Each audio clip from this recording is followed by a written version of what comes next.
সালাম আলাইকুম দর্শক। রকস্টার নিয়ে কোনো আপডেট নাই। 70 ভাগ শুটিং শেষ হয়েছে, সেটি গত সপ্তাহে বলেছি। এ অবধি 90 ভাগ শুটিং শেষ হয়ে যাবার কথা। এফডিসিতে খুব জোরে সোরে সেট ডিজাইনের কাজ চলছে এবং এফডিসি থেকে সেখান থেকে রকস্টারের সঙ্গে যারা কাজ করছেন পেছনে, পর্দার পেছনে, তার মধ্যে মালু দালাল সহ আরো অনেকের ইন্টারভিউ বিভিন্ন সংবাদ মাধ্যমে প্রকাশিত হচ্ছে, কিন্তু রকস্টার নিয়ে কোনো স্পেসিফিক প্রচার প্রচারণা নাই। মানে তার মানে এখনো তারা প্রচার প্রচারণায় আসে নাই। আর 1 মাস 3 দিন সময় আছে কুরবানির ঈদের। তো একটা সিনেমা পাবলিসিটিতে যাওয়ার জন্য 1 মাস সময় যথেষ্ট। 1 মাস আগে থেকে সিনেমার পাবলিসিটিতে যাওয়া। কিন্তু মূল যে বিষয়টা সেটা হলো গিয়ে এই সিনেমাটা একটা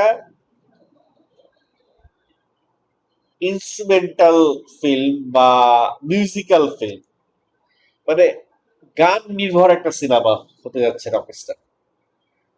তো আপনারা একটু যদি গান নির্ভর সিনেমাগুলোর দিকে খেয়াল করেন, বলিউড বলেন বা বাংলাদেশের ঢালিউড বলেন, গান নির্ভর যেসব সিনেমাগুলো হয়েছে সেই সব সিনেমার গান কিন্তু 6 মাস, 4 মাস, 5 মাস আগে থেকে গান রিলিজ হয়েছে এবং সেই গানগুলো মার্কেটে একটা ভাইব ক্রিয়েট করছে, মার্কেটে দর্শকদের ভেতরে ক্ষুধা তৈরি করছে সিনেমাটার জন্য।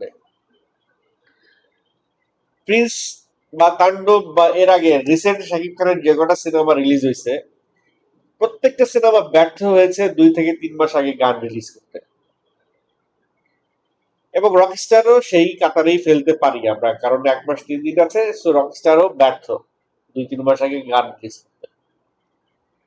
যেহেতু এটা একটা মিউজিক্যাল ফিল্ম, সো টিমের উচিত ছিল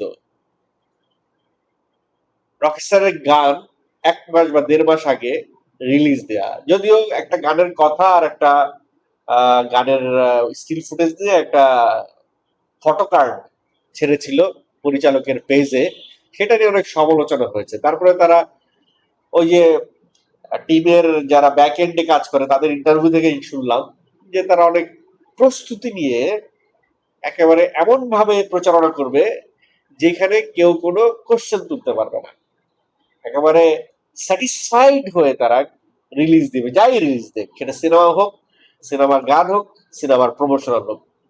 কথাটা শুনতে খুব ভালো লাগছে যে হ্যাঁ, তারা খুব পরিপাটি হয়ে গুছিয়ে তারা এই কাজগুলো করবে, কিন্তু বিশ্বাস করতে ইচ্ছে হচ্ছে না।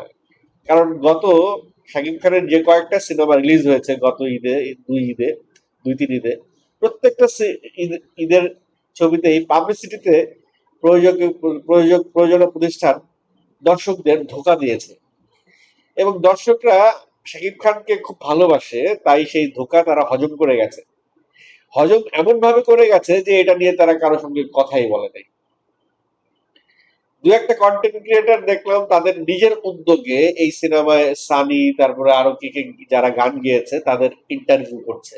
সানি না কি যেন নাম, আমি ভুলে গেছি নামটাকে। শিল্পীর ইন্টারভিউ করছে যে ওই ওই শিল্পীকে, কিন্তু শিল্পীর গান বা শিল্পীর আহ, কণ্ঠে সেই গানের কোনো স্পেসিফিক কিছু আমরা এখনো পাইনি ওইভাবে, বা ওইভাবে আসলেও জিনিসটা ভালো হবে না। একেবারে ওই যে টিম যেভাবে বলেছে প্রপার, একেবারে ফাইনালাইজড হয়ে একটা কিছু আসুক, সেইটাই বরঞ্চ ভালো হবে।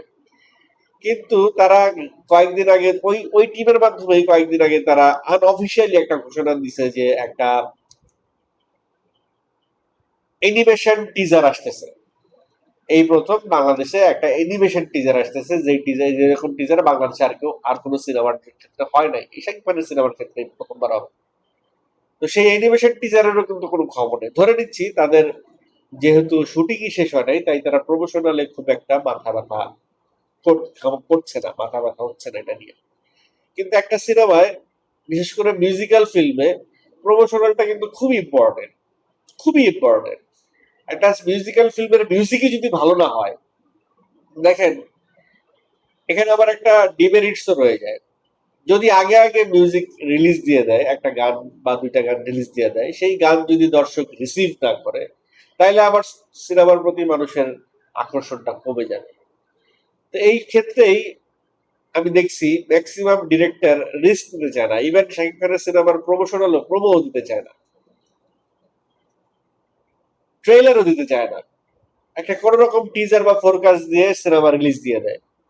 তো এই চর্চা শাকিব খানের আহ, আমার মনে হয় তার শাকিব খান 2.0 যেই একটা অবস্থান ক্রিয়েট হয়েছে সেটা থেকে শাকিব খানকে টেনে নিচের দিকেই আনছে।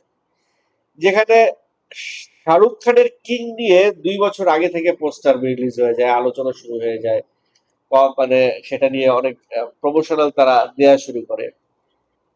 তো আমি শাহরুখ খানের কথা এই কারণেই আনলাম যে আমরা শাকিব খানকেও শাহরুখ খানের স্ট্যান্ডার্ডে ভাবতে চাই। রিসেন্টলি শাকিব খানের যে মিউজিক ভিডিওটা রিলিজ হয়েছে, সেই মিউজিক ভিডিওটা কিন্তু 3-3.5 কোটি টাকা বাজেটের একটা মিউজিক ভিডিও, যেটা শাহরুখ খানের একটা সিনেমায় একটা গানের বাজেট হতে পারে। দুই বাংলায় এর চাইতে বড় বাজেটের বা এই বাজেটের কোনো মিউজিক ভিডিও এখন হয় নাই। তো এত কিছু যেখানে হচ্ছে, তো সেগুলো আগে থেকে কেন একটা হাইপ ক্রিয়েট করছে না? এগুলো কিন্তু খুব ইম্পর্টেন্ট প্রমোশনাল আইটেম, যেগুলো দিয়ে, যেমন এই যে রকস্টারে শাকিব খান নিশ্চয়ই এমন কিছু কাজ করেছেন যেই কাজগুলো দর্শকের কাছে অনেক বড় একটা বিষয়, মানে দর্শক যখন জানতে পারবে চমকপ্রদ একটা ঘটনা হিসেবে তাদের সামনে উপস্থাপন হবে। তো শাকিব খানের সেই কাজগুলোকে, সেই সিচুয়েশনটাকে প্রমোশনাল কাজে ব্যবহার না করতে পারাটা আমি বলবো টিমের একটা ব্যর্থতা। আমি আপনাদেরকে পরান সিনেমার একটা এক্সাম্পল দিই। পরান সিনেমা কিন্তু শুট হওয়ার 1-1.5 বছর পরে রিলিজ হয়েছে। তো যেহেতু পরান সিনেমাতে আমি ছিলাম, শুটিং এ পরান সিনেমা শুট করতে গিয়ে বিদ্যা সিনহা মিম হাত পা ছিলে ফেলছিল।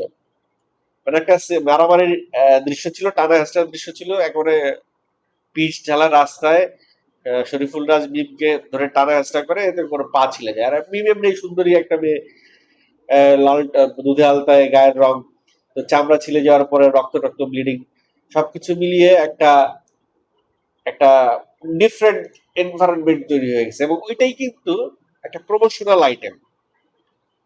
ওইটাই কিন্তু মানুষের মুখে মুখে ছড়ায় যাবে যে এই সিনেমাটা করতে গিয়ে এই জিনিসটা ঘটছে।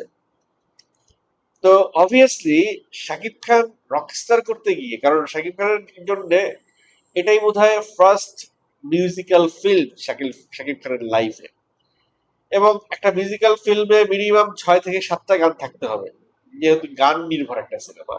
একজন শিল্পীর, একজন গায়কের লাইফ স্টোরি এখানে দেখানো হবে। তো 7 থেকে 8টা গান তো এখানে থাকবেই। এতগুলো গান কবে শুনলো বা হয়েছে কিনা, বা কতদূর হয়েছে, বা হলেও তারা রিলিজ কেন দিচ্ছে না, একটা দুটা গান আগে কেন ছাড়ছে না, বা কোন কোন সিঙ্গার দিয়ে তারা গান গাওয়াচ্ছে, বড় কোনো সিঙ্গার দিয়েছে কিনা, এই ধরনের কোনো ইনফরমেশন এখনো পর্যন্ত রকস্টার টিম থেকে রিভিল করে নাই। দেখেন, একটা সিনেমার প্রমোশনাল নিয়ে আমি বারবার সিনেমার রিলিজের আগে প্রমোশনাল নিয়ে কথাগুলো বলি, এবং বারবার আমাকে সবাই ভুল বুঝে, কারণ প্রমোশনাল ঠিকঠাক মতো না হইলেই তো সিনেমাটা দর্শকের কাছে পৌঁছাইতে পারে না। একটা সিনেমা যখন প্রমোশনে তার হাইপটা ক্রিয়েট করতে পারে, ওই প্রথম ধাপেই দর্শক যায় হুমড়ি খেয়ে পড়ে। বনলতা এক্সপ্রেস এটার জন্য একটা উজ্জ্বল দৃষ্টান্ত হইতে পারে। বনলতা এক্সপ্রেস শুটিং শেষ করে 2-3 মাস আগে থেকেই কিন্তু তারা রেডি, এবং 2 মাস, এক্সাক্ট 2 মাস আগে থেকেই তারা প্রমোশনাল শুরু করে দিয়েছে। আর আর আজকে বনলতা এক্সপ্রেস সবচাইতে বেশি আয় করা সিনেমা। আজকে বনলতা এক্সপ্রেসের সবচাইতে বেশি হাইপ ক্রিয়েট হয়েছে, অথচ এই বনলতা এক্সপ্রেসে কিন্তু শাকিব খান নাই। শাকিব খানের সিনেমার আয়কেও টপকে গেছে বনলতা। শাকিব খান কেন, আফরান নিশো, সিয়াম আহমেদ কারো সিনেমায় তার বনলতার কাছে কাজ কাজ ঘেঁষতে পারে নাই, ডিউ টু তাদের প্রমোশনাল স্ট্র্যাটেজিটা পারফেক্ট ছিল। সো অবভিয়াসলি আমি বলবো রকস্টারের হাতে এখনো সময় আছে, সময় যে নাই তা না, এখনো সময় আছে, 1 মাস 3 দিন সময় আছে। সিনেমাটা শেষ করার যেমন দরকার, তেমনি প্রমোশনটা খুব ইম্পর্টেন্ট এই যুগে একটা সিনেমা। দেখেন শুধু শাকিব খান থাকলেই যে হয় না, সেটা কিন্তু প্রিন্স থেকে বুঝে গেছে মানুষ। তারপরেও যদি না বুঝে, তারপরেও যদি রকস্টার টিম এই প্রিন্স থেকে শিক্ষা না নেয়, তাহলে আর কিছু করার নাই। কেউ যদি জোর করে নিজের পায়ে কুড়াল মারে, তাকে কেউ ঠেকাইতে পারে না। Anyways, আমরা এক্সপেক্ট করছি, যেহেতু এটা একটা মিউজিক্যাল ফিল্ম, খুব শিগগিরই রকস্টারের দু একটা গান টিম রিলিজ করে দেবে।